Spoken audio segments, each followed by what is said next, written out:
Yaka gel oğlum.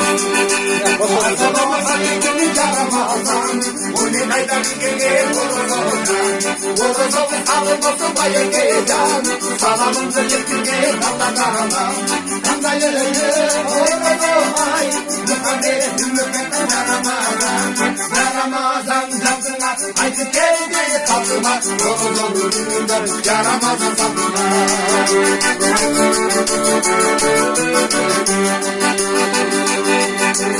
Yaramazan haydi geldi geçtiğine, akıllı koy bana versin beşiğine. Yaşı çıksa herkesin nasibine, yolunu sayıp düşürse yeşiğine.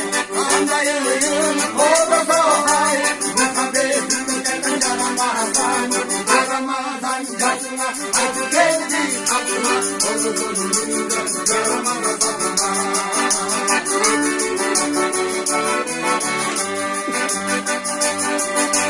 Bu horozda canı var kaydan gelecek, beklemin amedinler kaydan gelecek. Beş vakit namazın ama gelecek, hırsızın içinde sana gelecek.